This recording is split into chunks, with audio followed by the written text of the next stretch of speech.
Hey guys, what's happening? Johnny Glock here. Listen, I've been inundated with emails about this new Timney trigger. And, it's kind of a rough spot for me because I do have a trigger company, but at the same time, my whole YouTube channel is more about education and information and things of that nature. So, with that disclaimer, I'm not here to review this trigger per se. I'm not going to say it's good or bad or whatever. I'm going to say a lot. I'm going to say one thing, like, total kudos to these guys for the innovation. It's really no one's thought this way before about the trigger, which I think is, they might have thought about it, but they didn't pull it off. So, granted, Timney has done something to this tried and true system to try to make it better, and I think they have done a really, really good job for this entry thing that they have right here to pull off what they're pulling off. It does what it says. You know what I mean? It drops in no matter if you're using a stock connector and you're using a dot connector, it's pulling right at about 3 pounds. And that's with the stock firing pin, which is very important these days because ammo just sucks. So if you start to lighten your trigger with your firing pin spring, you might have light strikes. That does not happen with this trigger, and it's because of the innovative design. And that's kind of what I want to talk about and explain, so everyone gets an idea of what's going on here. So it's going to be super educational as well, to kind of show you what they've done to this system to get it to do what they intended it to do, or let's just say what they advertised that it's going to do. I don't know what their actual intention is. I can't speak for Timney, but anyway, so I got the trigger in. I've messed around with it. The packaging is awesome. You get very solid instructions. I'm going to give you some tips to use for installation that are going to help you that weren't in the instructions, but that's just because I do this every single day. I install these triggers every day. You have this, I don't know, they call it a chassis or whatever. This drops down into the trigger housing. It's machined really well. The parts are just amazing. You can see this is some kind of Teflon coating. It's probably NP3 or something like that, by the way I can tell that it's wearing a little bit. And that's, it's kind of self-lubricating. That's the way they state it. But still, as you'll see as this video goes on, I'm going to tell you to actually grease this stuff, because it's going to make the difference as far as the action is concerned. You also get these 3 tools for installation. I think it's very funny because if you look down here, it says there is a 035 hex drive to adjust the take-up on the shoe, but I love how they have it here very small, because that's the last thing. That's where you're gonna get yourself into trouble. If you actually take too much of the pre-travel out of this to take up out of it, you're gonna put yourself in a situation where you disengage the trigger safety. It's just what happens. It happens with any trigger that has that type of set screw right there. So I thought it was cool that they just kind of put it as a side note, because everyone's so pre-travel, take up, you got to get rid of it. It's really not that relevant as most people think. If you actually shoot, by the time that gun goes horizontal, you're getting your take up out of there, especially if you're coming from here. Take ups, that you're pulling your take up out before, so there's no real no real reason to get crazy over take up. Now, if you're the guy that just goes to the range and wants to take his gun out of the bag and impress everyone around you that you have the shortest Glock take up, then that's a whole different story. But as far as actual practical shooting goes, take up is not a huge deal.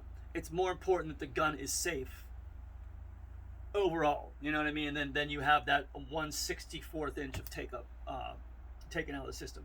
So you also get a trigger bar. The trigger bar is NP3 coated as well. Like I said, it is some type of Teflon coating. I'm just going to take a guess that that's what it is, just because the way it's wearing here, just from the dry fires that we've done. This is, it's, and then there's a cutaway here on this for the new trigger return spring that they are using. It's basically, since and we'll get into this. This is what they're using as the return spring right here, because what this system is doing is effectually knocking out this spring out of the system right here. So this is the spring that is stock 5 pounds. When you start reducing this, that's how you actually create a lighter trigger pull. What this system is doing is really kind of taking this not completely out of the equation, but it's not predicated. Your brake weight is not predicated on this. It's going to be predicated, of course, on the, come on over here, Brandon, the different connectors. That's why I have all this set up, so you can actually see, you know, because you are only receiving a bar and a, what do they call it in here? Just so we get the wording right, because I like to use the wording that, trigger receiver. Okay, they use the word receiver. So, first things first, when you do get this receiver and you install it, you're going to want to, you know, back this out just a little bit. You know, it kind of comes up like that. You want to just back it out a little bit like that. So when you do install it into your housing, which it goes in, you know, very user-friendly, snaps right in there. You want to make sure it pops out right there. And I'm just going to seat this like that with my fingers right now, just for the purposes. You know what? I'll stick it in here. I paid for this tool. I might as well use it, right? So just a little tighten. You know, I would not over tighten this. Just tighten up. And I would probably use Loctite on this too. You know, just a dab, a very little dab, to make sure it doesn't go moving around.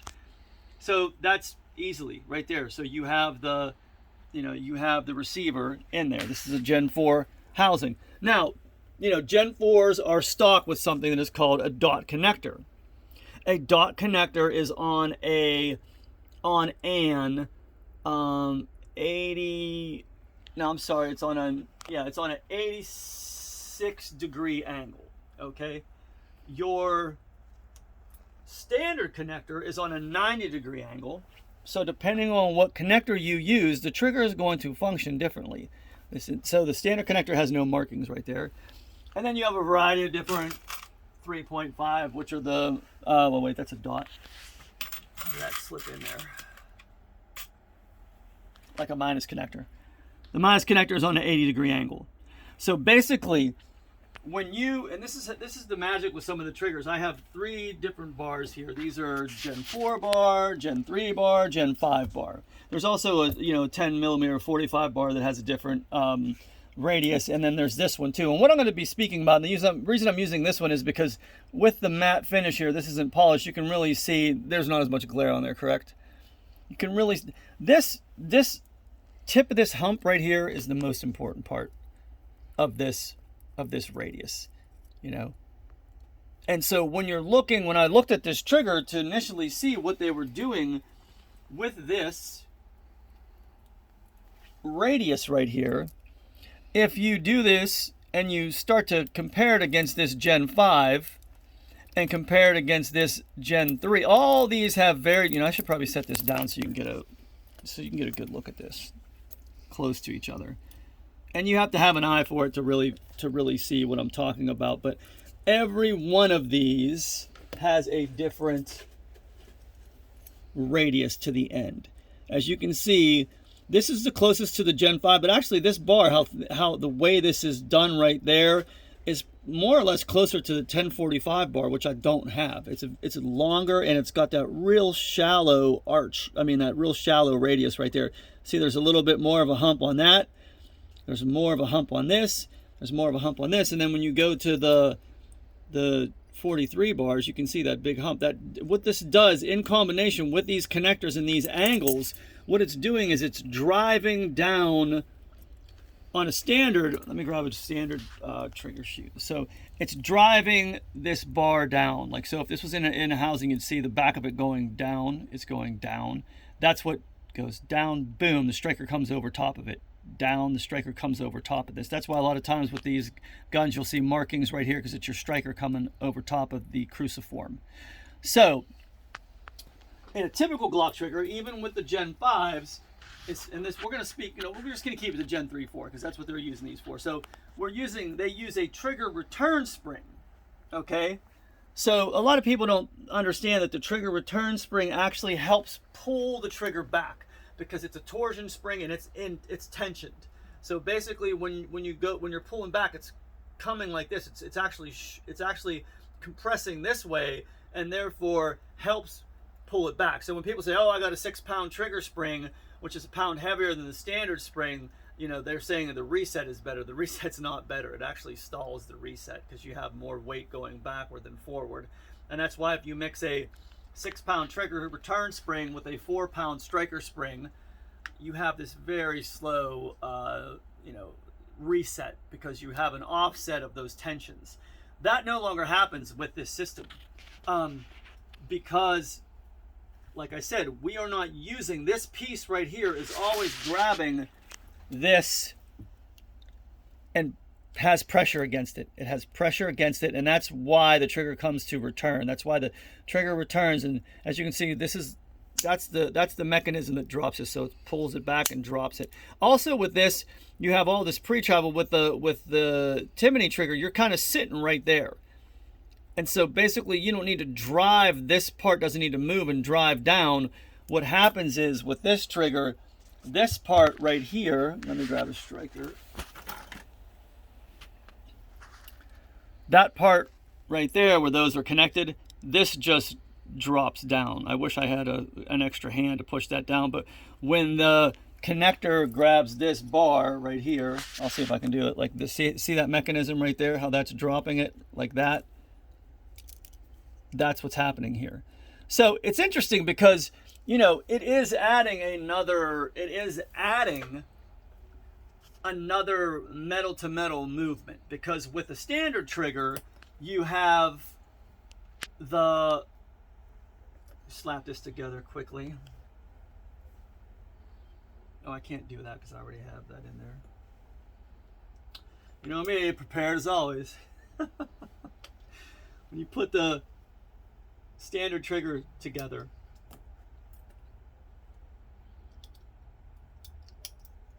you have this phenomenon right here. This is what's lifting this up in the air, and see how it drives down? It's driving the striker down. So the metal parts that are moving are just literally, it's two parts. It's this, well, it's more than two parts, but this is, you have these two things moving on each other. So this drives down, this drops. So boom. With this trigger, you have three things moving. Let me put this in here. That's why I said this is more informational than anything. You know what I mean? I'm not going to say, oh, that's not my point of this whole thing. When you have this system right here, now you have three things that are moving. So you have this bar moving on this, you have this bar sliding on that right there, see how it's sliding, and then you have this sliding off of there. So it actually adds an extra movement, an extra metal on metal glide to what's going on. And I don't know, like how people say less moving parts, the better, you know what I'm saying? Now, even with that said, this is, I like this idea. I like where they're actually going with this, because it's just different, and, it's innovative. It's very innovative. So that's the thing that's the difference. You're not using this spring right here. We're not using the power of this spring anymore because it's already cocked back. We're using the power of this spring to keep it held on here. You understand? It's being held by that, but it's not, you're not really compressing it any further than where it is already sitting back. So if I would, like, this is how the striker sits in battery with this system. Okay, so that's how it sits. It sits cocked. So when it's pushed down, that snaps and lets it go. Whereas with the Glock system, it's kind of sitting about right there, and then it's pre-travel wall break, pre-travel wall break, where this is just sitting in one area and it's just like breaking, and it picks it back up, breaking. And that happens in cycle, it picks it back up. So by the time it's picked back up, it's already pre-cocked, it's pre-cocking it. So that is the mechanism that they're using. It is, I already checked, I already done diagnostics and looked through the mag well and done some other things to make sure, since it is so far back in pre-travel, that this part right here is not touching your firing pin safety.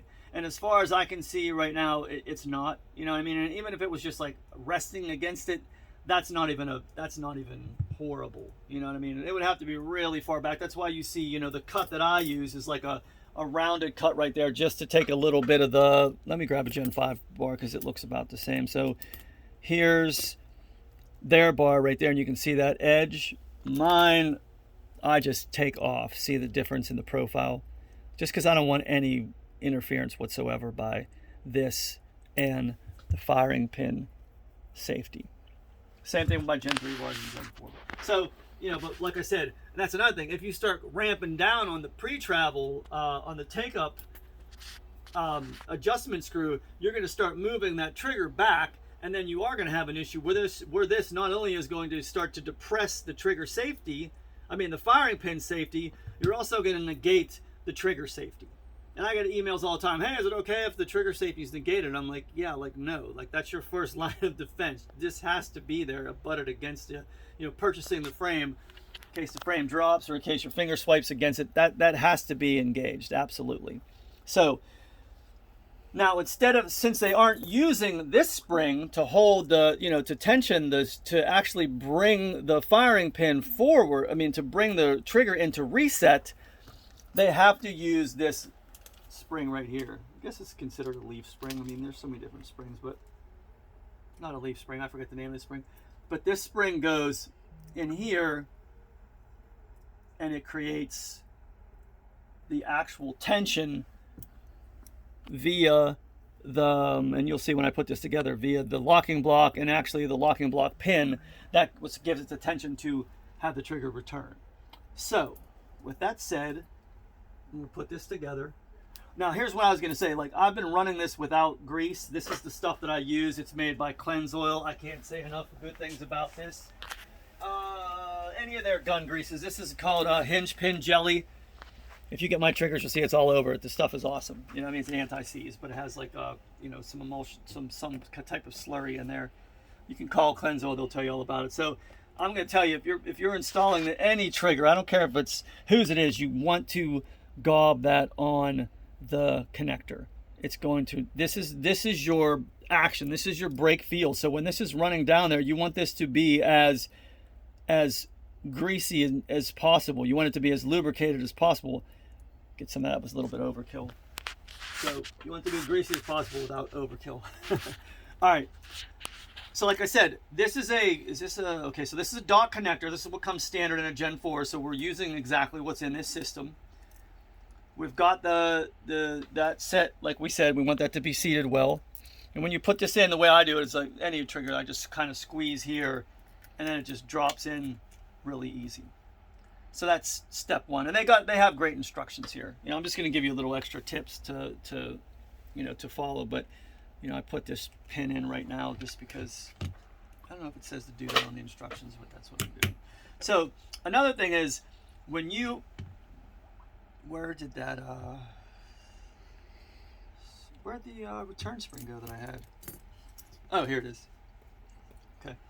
So I'm gonna let gravity, like I set this is where you're gonna set this, and turning it sideways. And honestly, you can see like I've run this just a little bit of time. There's already a little bit of I wouldn't say a gouge, but there's definitely like a little mark there from the spring. So once again, actually let me take this out.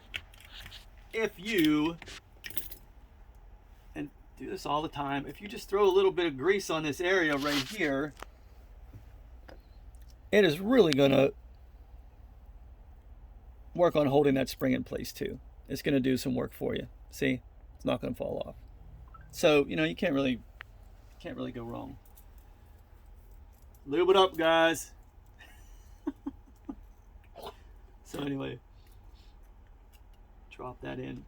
Now, what they say is once when you get this in here, you want to install this sort of halfway first. But what I've found is if I use this, the slide catch here, and kind of use that as like a, like a spatula or something to hold that in place, that I can get this forward a little bit and then drop that down in there. Okay, now see, because typically their directions are telling you to, at the very end, to use a little screwdriver to kind of pry that out. But for this, I'm gonna say, and you can see how easily this is gonna go in, hopefully when this goes down in there. Got a little, see there's a little twist on that. I'm gonna grab one of my tools. So this can be, this can be a little tricky. Not super duper user friendly, but at the same time not, it's not like you need to have a degree or anything to get it in there. And as like I said, I'm not following their directions expressively, so figures the one time I do this for the video, it's giving me a hassle. Anyway, we'll do this. We're going to back it out. So I'm going to take the pressure off that a little bit. That's going to give me the ability to just kind of slide that back over onto that shelf that's... Goodness gracious.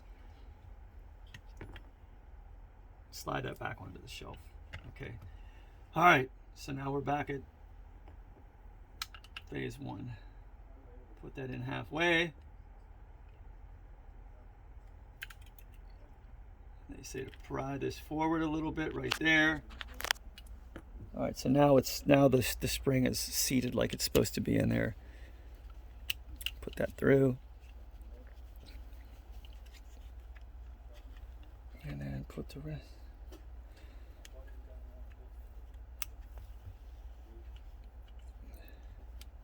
Okay, there we go. And then lastly, you're going to put your locking block. And guys, just follow directions. You know, I know I'm winging it here. Don't. Just follow what they say. So now, that's why that. Now you can see that spring engaging. Can you get a shot of that? That's what's happening. So the tension against it's almost like this spring. You know, the tension against the locking block pin, and the tension against this shelf on the trigger itself is what's creating the return. Like I said, because since you're just dropping this down, you're taking this out of the equation, which typically will do this. That's why in a Glock trigger, all right, so we got a clear gun. When you break the trigger like this, it just sits back there because the striker hasn't picked it back up yet. With this trigger, when you break the trigger, it goes forward. It wants to go forward. See, it's wanting to go forward because you have that spring in there. Because since we haven't captured, and can you get a shot in there of what's happening? See how that's pushing that down? That right there, disappear. It's disappearing. It's disappearing. Now I'm going to capture the striker again. But like I said, look how far back. Let me see if I can get that. Can you look how far back the striker is being captured? So when I drop it, and I know that's not the best. Like, let me see, disappearing. It captures the striker, and then it's just, I'm really trying to get a good shot of that. Maybe if I raise the gun up like this. There we go. Okay, so you can see it captures the striker, drops it right there. Now see how it's just coming up and down? It's quite different than the Glock system. So that's what, okay, so let's put it this way. It's got a great break, okay? A lot of people with Glock triggers are enamored by the break and the break weight and the lightness and all that kind of stuff, which is just one part of the trigger. And obviously, you know what? I forgot to even put this pin back in there. Sorry about that. As you can see, it even functions. It's a Glock, man. It functions with stuff missing. But, you know, it's a very, and this is dot, you know what I mean? So there's your wall, and then there's your break. Very quick, crisp break. There's your reset. So, you know, the break has a nice break, man. I'm going to give it all that. I'm going to give all of that. And the reset is a little bit long, but like I said, you're still splitting hairs if you're, if you call me up and say, hey man, I'm running 12s. My splits are 0.12, 0.13, and I got your trigger and I'm pulling 20s or something like that. I'd be like, all right, we can have a conversation. But most of the time, that's a different language. So when it comes to a trigger like this, it's going to reset just as fine. And you know, there was a problem. Look, it's not doing it anymore. It's not the grease. It's the grease. Okay, yeah. So here's the, oh, there it is. It caught right there. I'm gonna say this. All systems have Achilles heels. Everything you always have to be vigilant with. Even a stock Glock, you have to keep your eyes on things. You know, and that's why I said I'm representing like Johnny Glock, the armorer guy here, not the trigger guy, because I could say, look, the safety is grab there. It's not, and it did. You know, it didn't come to full return. Okay, it did not. Now, if I slowly come off it, so if I break this trigger, I'm at the range, and then the trigger resets, and I go, well, you know what? I'm not gonna, you know, shoot my next shot, and it's not doing that, like I said, because it's greased up. But yeah, there, it did it there. You see how it grabbed? It did it there. See how it's grabbing? It broke.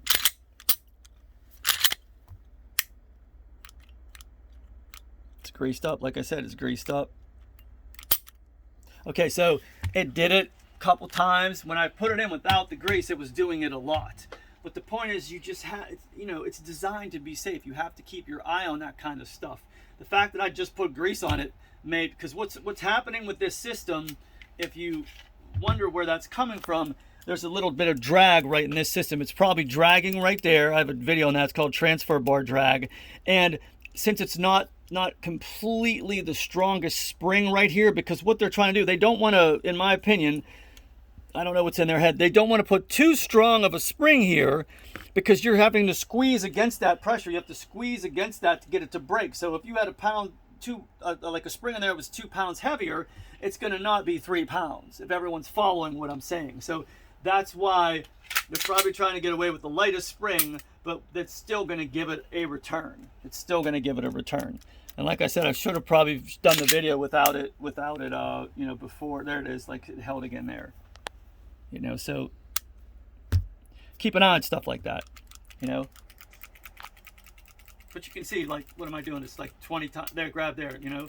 20 times, may grab every once in a while. Keep an eye on it. Even if it's a stock Glock, does that. Stock Glocks, there was one I had this morning where the guy's leaf spring gave out right here, so his safety was sitting like that. It wasn't even fully engaged. It was like, you know, there was a problem right there. But, you know, so that's not in its function. Like, and that's another thing about your gun being dirty. If the gun's dirty, it's going to have a more propensity to have that type of problem. So basically, this is like I said, the trigger design is innovative. You know what I mean?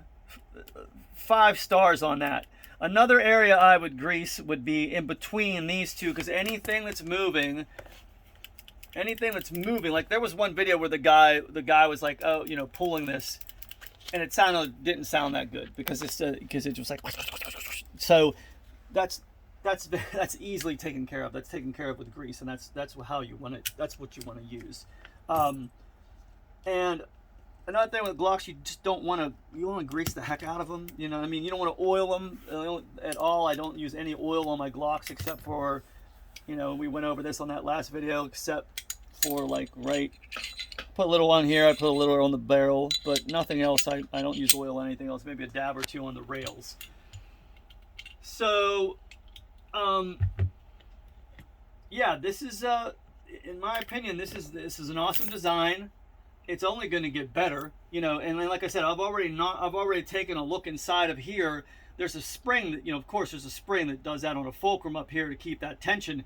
That's another thing. If you start monkeying with that and making it lighter, it's gonna break lighter too. You know what I mean? That's another one of those things when you're really looking at this on how it's designed, how you can actually you know, maximize it a little bit more. I wouldn't really try to take too much pre-travel, as I said, because it's sitting back far enough to begin with.